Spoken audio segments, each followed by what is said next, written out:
Your glitchy, mute, and broken headphones can be repaired, and in a way that's much more elegant than that tape you've got wrapped around your wire presently. You know the problem.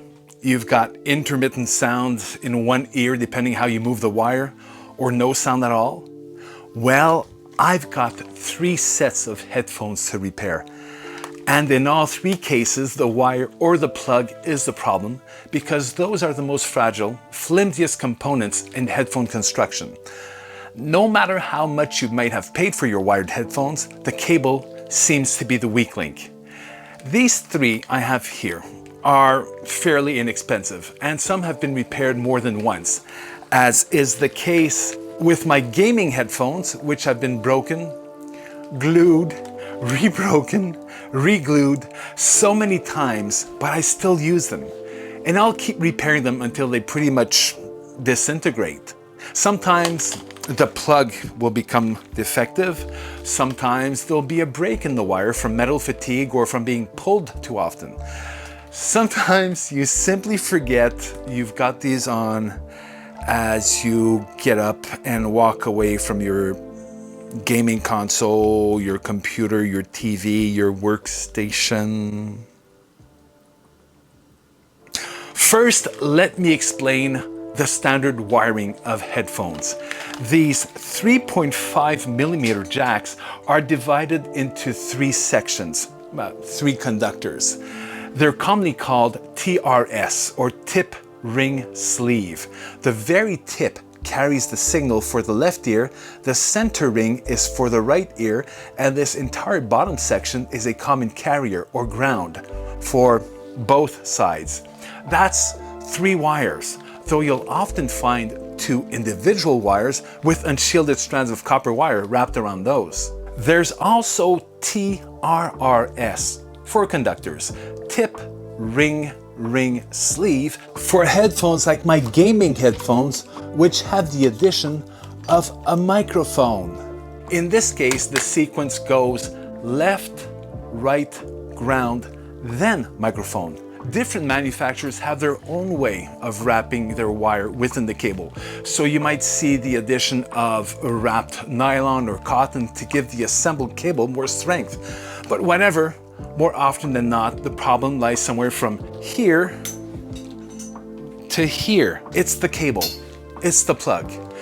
The fix I found for glitchy or mute headphones is to replace the entire cable and plug with a patch cord like this. I cut this 4-meter long male-to-male cable in the middle, which gives me 2 complete cables, which I then solder into place within the left ear cup. Depending on the make, there are different ways of getting to the inside connections, though it's usually in the left cup because most people are right-handed. I'll let you figure that out. You might need to rip off the cushion, like I did for this pair of Panasonics, until I realized the cushion was glued to a plastic liner which snapped into the cup. Then there are 4 small Phillips screws to remove to get to the inside, which serves as a junction point for the wiring for both speakers. I've slipped the old cable out of the strain relief and I'm inserting the new cable inside it, then preparing the wire while my soldering iron heats up. I recently bought this tiny little rechargeable iron to outfit my repair box for small soldering jobs without overloading it. There's an extra metallic wrapper around the 2 wires which need to be removed. The wires are so thin and fragile that, seriously, the only thing I've found to successfully strip the plastic without cutting completely through the wires is the nail of my thumb. There's a lot of exposed ground wire, which I've decided to wrap with shrink tubing. It seems to be standard practice to always tin your wires before soldering, and I just do what I've been told. Also, a bit of flux is essential. I reconnected the new wires as soon as the old ones were disconnected to not lose track of what goes where. Then the ground wire. Since the soldered connection points here serve as the junction for both speakers, you'll sometimes have wires leading to the right speaker sharing these connections. Stuff the wires into the cup and pop the strain relief back into place. align the two halves of the cup, and I just put 2 of those Phillips screws while I test the connections. All good. The 2 remaining screws are put in and the cushion is clipped back into place. If you're wondering about the soft, velvety finish of the cushions, that's actually years of wear. The vinyl cover has completely flaked off. It's so comfortable, but for the better part of a decade, I just couldn't figure out where that strange black dust behind my ears was coming from, and why people would look at me weird. On to the Tascam, whose cushion slips off the cup.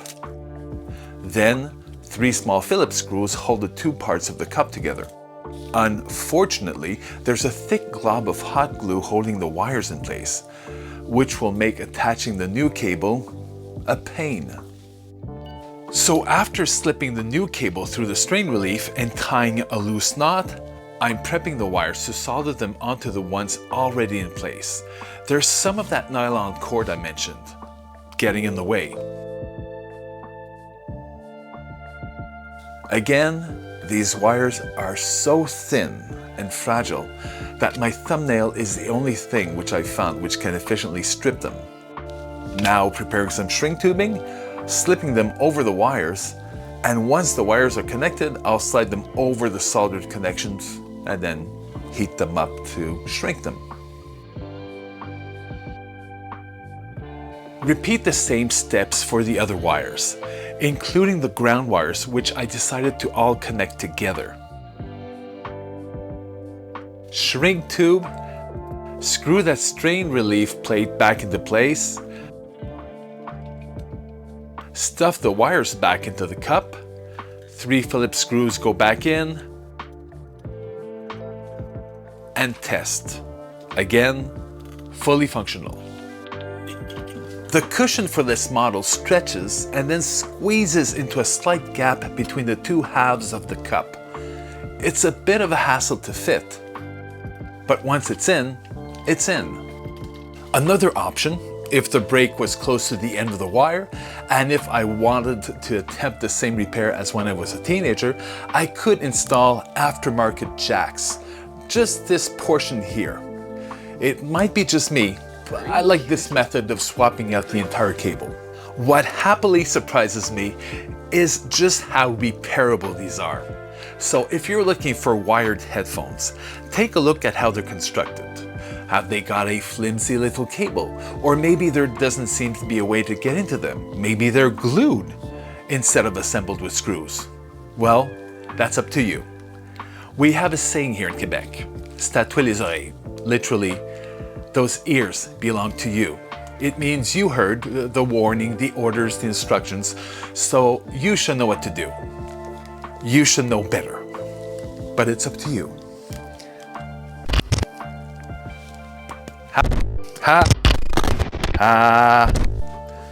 Happy listening.